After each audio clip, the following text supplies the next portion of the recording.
देखिए, वकालत में हमेशा बात होती है सीनियर्स की, और सीनियर्स का मतलब होता है गुरु। गुरु वो होता है जो व्यक्ति के जीवन के अंधकार को नष्ट करके उसके जीवन में प्रकाश लाता है। आप गुरु को जिस भी अर्थों में देखें, उसको परिभाषित कर पाना ना तो संभव है और ना ही मैं इस स्टेज पर चाहता हूं, क्योंकि गुरु बहुत सम्मान का विषय होते हैं, गुरु बहुत आदर का विषय होते हैं। लेकिन अभी मैं इस वक्त आपको एक ऐसी शख्सियत से रूबरू कराऊंगा जिनसे मिलने के बाद आपका वकालत का सारा कॉन्सेप्ट बदल जाएगा, आपका जीवन बदल जाएगा। यकीन मानिए, जिन्होंने ना केवल कई सिविल जज बनाए हैं, बल्कि इनके कई स्टूडेंट्स ऐसे हैं जो एडीपीओ के रूप में भी कार्य कर रहे हैं। हम आपको बिना देरी करे एक ऐसी महान शख्सियत से रूबरू कराते हैं जिनका नाम ना केवल छिंदवाड़ा जिले में, बल्कि ना केवल प्रदेश में, बल्कि पूरे देश में बहुत सम्मान के साथ लिया जाता है। आइए हम आपका परिचय कराते हैं। श्रीमान राकेश सरवरिया सर से। सर, आपका बहुत बहुत स्वागत है। जी धन्यवाद। श्रीमान, एक सबसे बड़ी बात आती है सर, लोग जो अध्ययन करते हैं, जो अभी भी नए वकील बने हैं, उनके दिल में चाह होती है, वो पहले दिन से सिविल जज बनना चाहते हैं या फिर वो एडीपीओ बन जाना चाहते हैं। पर आपने कई एडीपीओ और कई सिविल जज का निर्माण किया है। तो सर, मैं सबसे पहले जानना चाहूंगा कि जो भी स्टूडेंट सिविल जज या एडीपीओ की तैयारी कर रहे हैं, सर, उनके लिए क्या खास टिप्स हैं आपके पास? देखिए, ऐसा है कि ये आपका कहना है कि मैंने किसी का निर्माण किया, ये तो मेरे बस में नहीं है। मैं सिर्फ उस व्यक्ति को जो सिविल जज बनना चाहता है या एडीपीओ बनना चाहता है और उसको जो कानूनी तौर पर समस्या आ रही, परीक्षा के तौर पर समस्या आ रही है, उसको हल करने में मदद कर सकता हूँ या मैं मदद करता हूँ। लेकिन हर जो व्यक्ति है वो सिविल जज या एडीपीओ अपने स्वयं की मेहनत से बनता है। तो देखिए, सिविल जज और एडीपीओ बनना है तो आपको स्वयं की मेहनत करना पड़ेगा। साहब, आप ये मेहनत कैसे स्टार्ट करें? हाँ, ये जरूर है कि मेहनत कैसे करना चाहिए, क्योंकि मेहनत एक, अगर ऐसा उदाहरण ले तो मेहनत एक मजदूर भी करता है, लेकिन वो सिर्फ मेहनत किए जाता है, परंतु जिस काम को वो कर रहा है उसके पास उसकी कोई प्लानिंग नहीं रहती है, कोई स्ट्रैटेजी नहीं रहती है, इसलिए वो सिर्फ मजदूर के रूप में हमेशा बना रहता है। अगर हम इस चीज को पकड़ लें कि ये मेहनत कैसे करना चाहिए, कहाँ करना चाहिए और कितनी करना चाहिए, तो मुझे लगता है कि हम कोई भी परीक्षा ही नहीं, कोई भी अचीवमेंट हम गेन कर सकते हैं, हम प्राप्त कर सकते हैं। तो परीक्षाओं के लिए सबसे पहले आपको अपनी एक स्ट्रैटेजी तैयार करना चाहिए कि हम कौन सी परीक्षा देना चाह रहे हैं। जैसे एडीपीओ की वैकेंसी अभी आने वाली है, बहुत जल्दी आने वाली है जी। 2026 का टाइम टेबल पीएससी का आ गया है, उन्होंने अक्टूबर में इसकी परीक्षा रखी है, तो उसके पहले वैकेंसी आ जाएगी। साहब, मैं यहाँ पे रोकना चाहूंगा। साहब ने बता दिया कि पीएससी ने अपना टाइम टेबल बता दिया है और बहुत जल्द आपके पास एडीपीओ की वैकेंसी सामने आने वाली। सर, अब मैं ये जानना चाहता हूँ कि सर, जैसे बच्चा अब एडीपीओ की तैयारी कर रहा है, तो सर उसमें कितने सब्जेक्ट होते हैं और वो तैयारी किस एक्ट से शुरू करें? देखिए, क्या है कि सिविल जज की एडीपीओ की तैयारी के लिए और सिविल जज की तैयारी के लिए दोनों में अंतर है जी। एडीपीओ में सिर्फ एक परीक्षा होती है जो प्रीलिम्स कहलाती है, उसके बाद सीधे इंटरव्यू होता है और इंटरव्यू पीएससी बोर्ड लेती है।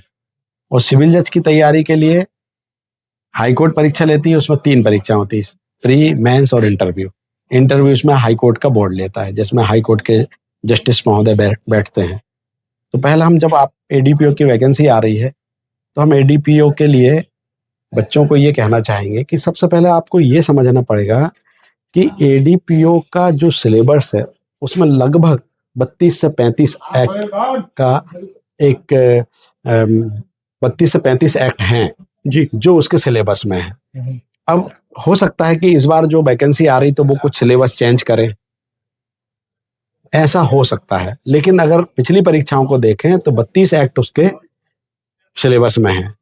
उन 32 एक्ट में से मैक्सिमम एक्ट जो है माइनर का मतलब है छोटे एक्ट जी। तो उनमें छोटी धाराएं हैं, छोटे सिलेबस हैं, लेकिन उसमें भी कुछ एक्ट मेजर हैं, जैसे बीएनएसएस हो गई, बीएनएस हो गई, एविडेंस एक्ट हो गई, और भी कुछ ऐसे मेजर एक्ट हैं। तो इन मेजर एक्ट को छोड़ो तो माइनर एक्ट जो है वो उनकी संख्या ज्यादा है। तो सबको ये लगता है कि ये कठिन है। तो मैं ये कहना चाहूंगा कि अगर आपको वास्तव में ये परीक्षा देना है तो सबसे पहले तो आप अपनी पढ़ने की कैपेसिटी बढ़ाएं जी, कि आपको कितनी देर आप पढ़ने बैठ सकते हैं, और जितनी अधिक से अधिक देर आप बैठ सकते हैं। इसका घंटे से मायने नहीं है कि आपको इतने घंटे बैठना है, आपको इतना तरीके, लेकिन आप निश्चित तौर पर कोई ना कोई आपको समय फिक्स करना पड़ेगा कि इतने समय हमको पढ़ना है, ताकि हम इनका अध्ययन भी कर सकें और रिवीजन भी कर सकें। बहुत शानदार बात की साहब। आप अगर 10 घंटे पढ़ते हैं ये काम का नहीं है। आप कितनी देर मन लगाकर पढ़ सकते हैं ये और महत्व कितनी चीज आपको याद हो सकती है, ये बहुत महत्वपूर्ण बात बताई साहब ने। तो आपको सबसे पहले अपनी एक प्लानिंग तैयार करना होगा, इस बात को सुनिश्चित करना होगा कि आप पढ़ने में इंटरेस्टेड हैं, क्योंकि सोचने मात्र से व्यक्ति कुछ बन नहीं सकता। क्योंकि कहा जाता है सपने देखना बुरी बात नहीं है, लेकिन उस सपने के लिए जो मेहनत नहीं कर सकता उसको सपने देखने का कोई अधिकार नहीं। शिवन, एक मैं बात कहना चाहूंगा कि जब व्यक्ति पढ़ाई कर रहा है, पढ़ाई करने के बाद उसने डिग्री हासिल कर ली, डिग्री हासिल करने के बाद अब वो बस बिल्कुल अपने फ्रेश माइंड से एडीपीओ की तैयारी करना चाहता है, तो सर ऐसा कोई सरल सा टिप उनको बता दें जिसके माध्यम से उनके लिए परीक्षा बहुत आसान हो जाए। देखिए, आप एक चीज देखेंगे कि जैसे हम जो पढ़ाते हैं जी, तो हमारी क्लास में पुरानी पद्धति, गुरुकुल पद्धति से पढ़ाई होती है। क्या बात है। बार बार अभ्यास अभ्यास अभ्यास। जी। बच्चे लोगों की एक हमने बात देखी कि वो नोट्स पर आधारित अपने आप को उनका पढ़ाई फोकस ज्यादा नोट्स का रहता नोट्स है कि पर। कहीं से नोट्स मिल जाए। जी लेकिन अगर वो कहीं से भी नोट्स ले लें जी तो उनको फोटो कॉपी करा के अपने पास रख लेते हैं। लेकिन नोट्स का अर्थ ये होता है कि वास्तव में वो खुद बनाए जी, कि उन्होंने क्या सीखा। बहुत शानदार बात। सुनिए, नोट्स फोटोकॉपी कराने से कुछ नहीं होगा, आप पढ़कर क्या नोट्स बनाते हैं ये महत्वपूर्ण है। तो देखो, मैंने अभी आप साहब से एक बहुत प्यारी बात बताई, आपके लिए बहुत अच्छा टिप्स है। तो पढ़ने की आदत बना लो, और दूसरी बात, मेजर और माइनर एक्ट जैसी चीज में साहब ने बताया कि उलझने की जरूरत नहीं है, सब चीज याद होनी चाहिए।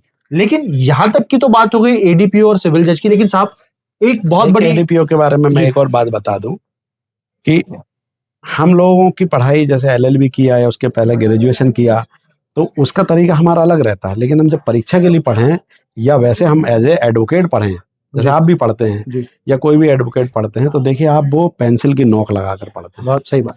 आप पेंसिल की नोक लगाकर एक्ट को पढ़िए और डिगलॉट से पढ़िए। डिगलॉट किताब ने एक तरफ हिंदी वर्जन और एक तरफ इंग्लिश वर्जन, इसको हमेशा, और जिस किताब से आप पढ़ रहे हैं हमेशा उसी किताब से पढ़िए। तो आपको धीरे धीरे धीरे धीरे धीरे वो शब्द ऑटोमेटिक आपके ब्लड में आ जाएंगे। फिर आपसे कभी भी पूछा जाएगा आप वही बोलो। और जब आप पेंसिल की नोक लगा के पढ़ रहे हैं और बार बार पेंसिल की नोक लगा के पढ़ेंगे तो आपको एक दिन खुद समझ में आने लगेगा कि इस सेक्शन में कौन सा शब्द इंपॉर्टेंट है।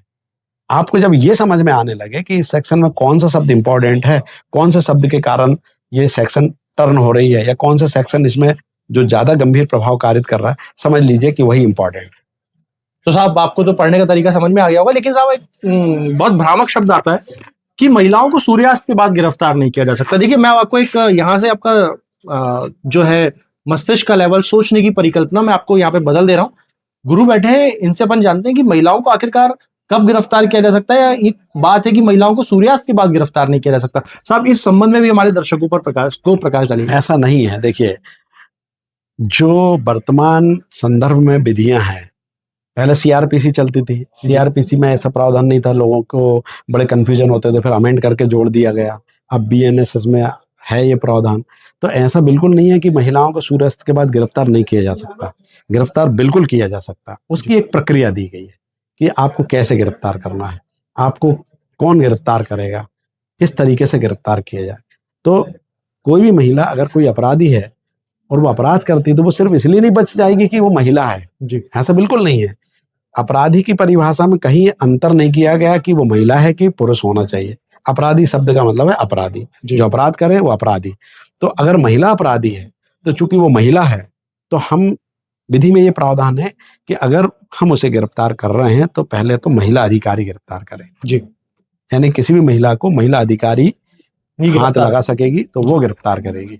दूसरी बात यह है कि अगर सूर्यास्त के बाद गिरफ्तार करना है तो पहले जुडिशियल मजिस्ट्रेट फर्स्ट क्लास की परमिशन लेना पड़ेगा, लिखित में।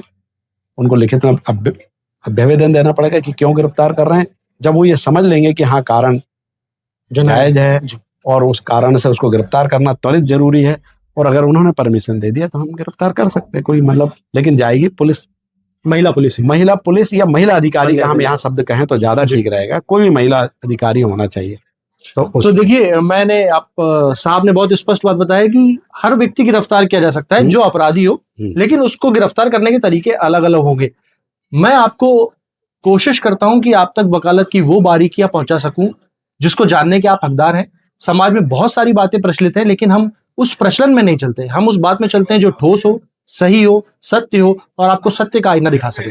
तो आशा है कि आपको ये मेरी द्वारा दी गई जानकारी बहुत पसंद आई होगी। साहब आपने अति व्यस्ततम समय में से जो हमें समय दिया उसके लिए बहुत बहुत आभार। एक बात और मैं बता दूं, अब आपके जी। संदर्भ में निकला कि जो बच्चे सिविल जज की तैयारी कर रहे हैं जी जी उनकी बात रह गई है, तो जी। उसके संदर्भ में ये बता दूं कि सिविल जज के लिए 3 साल का एक्सपीरियंस है जी जरूरी। जी उस एक्सपीरियंस का मतलब ये है कि आपने कोर्ट में जाके काम कर लिया वो नहीं, जी। आपके पास लॉ की मैच्योरिटी आ गई कि नहीं। ये बहुत शानदार। जब आपके पास लॉ की मैच्योरिटी आ जाएगी तो ऑटोमेटिक आप सिलेक्शन के पात्र हैं, तो आपको उतनी तैयारी करना तो देखिए अभी तो जैसे माननीय उच्चतम न्यायालय ने कहा था कि हालांकि ये बात मैं आपको बताता ही कि अगर आप बनना चाहते हैं सिविल जज तो आपको 3 साल वकालत करना, कोर्ट आना जरूरी नहीं है, एक्सपीरियंस सर्टिफिकेट पा लेना जरूरी नहीं है। आपको लॉ के अंदर आई हुई उतनी परिपक्वता, उतना ज्ञान, उतना संघर्ष आना जरूरी है ताकि आप ये समझ सकें कि वकालत करना कितना आसान नहीं है और कितना कठिन नहीं है। लेकिन परीक्षा की अर्हता के लिए ये 3 साल सर्टिफिकेट जरूरी है, तो साहब कागज जरूरी है, तो आपको और मैच्योरिटी जरूरी है। अगर आप 3 साल स्वाभाविक तौर पर वकालत करेंगे तो आपको ये प्रमाण पत्र भी मिलेगा, मैच्योरिटी भी आएगी। तो आशा है कि आपको मेरे द्वारा दी गई जानकारी बहुत पसंद आई होगी। बने रहे आप हमारे साथ इसी तरह। मैं आपका अधिवक्ता पीयूष शर्मा।